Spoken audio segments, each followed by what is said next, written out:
Hujambo na nikukaribishe tena mtazamaji wa The World News katika kipindi hiki cha ulimwengu wa siasa.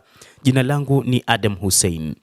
Moja kati ya ripoti tulizokuwa nazo ni namna Urusi inavyoshiriki vita kati ya Marekani na Israel dhidi ya Jamhuri ya Kiislamu ya Iran, huku ikiwa upande wa Iran. Urusi katika ripoti tulizokuwa nazo inadaiwa kwamba inatoa taarifa za kijasusi kulenga vikosi vya Marekani na vile vya Israel. Hii ni ripoti maalum na ya siri ambayo kupitia The World News tunakuletea.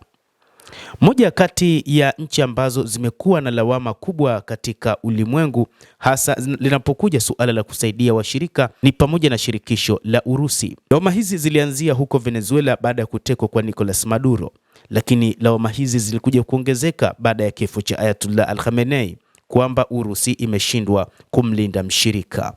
Lakini je, wakati huu wa vita Urusi inafanyaje?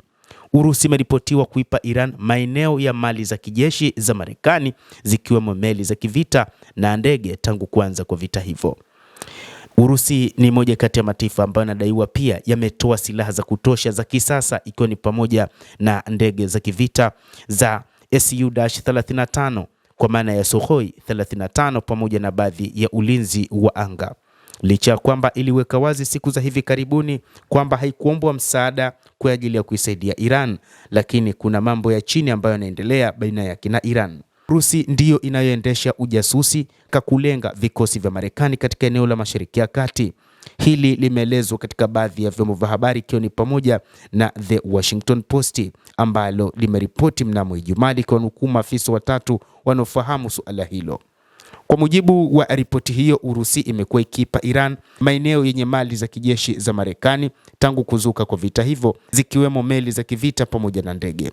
Hii inaashiria kwamba mzozo unazidi kuongezeka, sasa unajumuisha mmoja wa washindani wakubwa wa nyuklia wa Marekani na uwezo wa hali ya juu wa kijasusi. Gazeti hilo lilisema na kuongeza kuwa pia ni alama ya mabadiliko kutoka kwa kile ambacho wataalamu wa mambo walifikiria hapo awali kwamba Urusi itajitenga na mzozo huo na kupunguza mwitikio wake kwa lawama za diplomasia.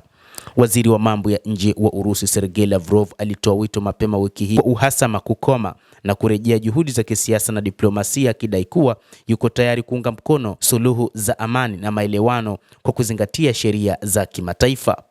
Kadhalika, rais wa Urusi Vladimir Putin alifanya mazungumzo jana Ijumaa na rais wa Iran Masoud Pezeshkian. Moja kati ya jambo ambalo rais huyo wa Urusi bwana Vladimir Putin alizungumza kumwambia mwenzake wa Iran Masoud Pezeshkian ni kwamba Urusi kwanza inatoa salamu za rambirambi juu ya kifo cha Ayatollah Al-Khamenei, lakini pia inazitaka pande zote kukaa mezani na kuachana na mapambano hayo. Hata hivyo, Vladimir Putin amethibitisha msimamo wa nchi yake kuhusu namna anavyounga mkono upande wa Iran. Bwana Putin alisema msimamo wa kanuni wa Russia juu ya haja kusitishwa mara moja kwa uhasama, kuachwa kwa masuluhisho ya nguvu kwa matatizo karibu na Iran na katika eneo lote la Mashariki ya Kati na kurejea haraka kwenye njia ya masuluhisho ya kisiasa na kidiplomasia, alisema rais wa Urusi Vladimir Putin. Hata hivyo, kupitia ikulu ya Kremlin ilisema Putin anasalia katika mawasiliano ya mara kwa mara na viongozi wa nchi hiyo ya Iran na hata pia kufanya mawasiliano na viongozi wa Ghuba, huku mivutano katika eneo hilo ikiendelea kuongezeka. Upande wake, rais wa Iran wakati wa mazungumzo yake na rais wa Urusi Vladimir Putin alimpa shukurani na mshikamano kwa watu wa Russia na watu wa Iran wanaotetea uhuru wa nchi yao. Rais Masoud Pezeshkian pia inadaiwa alimweleza maendeleo ya vita na kile kinachoendelea katika eneo hilo na mipango mikakati ambayo inaendelea katika mapambano kati ya Iran dhidi ya Israel pamoja na Marekani katika eneo hilo la Mashariki ya Kati. Jambo hili linaashiria kwamba kuna mipango mipana ambayo inapangwa kati ya Urusi pamoja na Iran. Pande zote mbili zimekubali kuendelea na mawasiliano kupitia njia mbalimbali.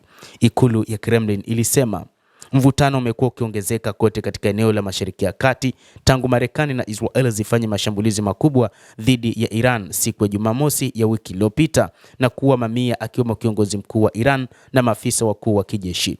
Taarifa zinaeleza kwamba Iran imekuwa ikitoa taarifa za mara kwa mara juu ya chochote ambacho kinaendelea katika taifa hilo, hasa wakati huu wa vita. Kadhalika, rais wa Urusi Bwana Vladimir Putin inadaiwa kwamba ana vipaumbele vingi katika jamhuri hiyo ya Kiislamu ya Iran. Kutokana na ushirika wa muda mrefu na Iran, rais wa Urusi amedaiwa kwamba wakati huu amekuwa na mipango mipana, hasa wakati huu wa vita ambavyo vinaendelea nchini Iran. Putin ana vipaumbele vingine katika kuhakikisha Iran haiwezi kusalimu amri mbele ya Marekani na Israel.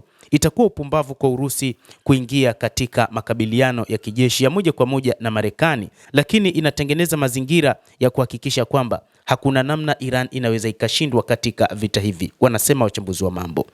Ripoti pia zimenukuu chanzo kikuu cha Kirusi ambacho kilisema kwamba kuongezeka ndani na karibu na Iran na Ghuba tayari kunaondoa mawazo kutoka kwa vita vya Ukraine. Huo ni ukweli tu, kila kitu kingine ni hisia tu kuhusu mshirika alianguka. Misaada ya kijeshi na kinyuklia tayari imetolewa. Moscow ilisaidia Iran kujenga uwezo wa kijeshi kwa kusambaza makombora, mifumo ya ulinzi wa anga na teknolojia, iliandika pia shirika la habari la Reuters, katika juhudi zilizokusudiwa kuimarisha uzuiaji na kutatiza operesheni za Marekani katika eneo hilo.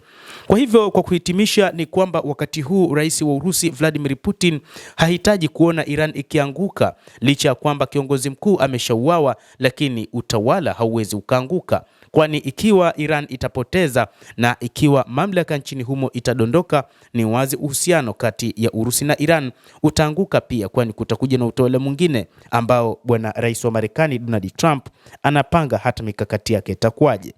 Endelea kutufuatilia mtazamaji, lakini ni kusihi usisahau kulike, usisahau kucomment, kadhalika usisahau kusubscribe channel yetu hii. Utakuwa ukipata habari hizi kwa mapana kupitia The World News. Mimi ni Adam Hussein, endelea kuwa nasi wakati wote, endelea kutufuatilia.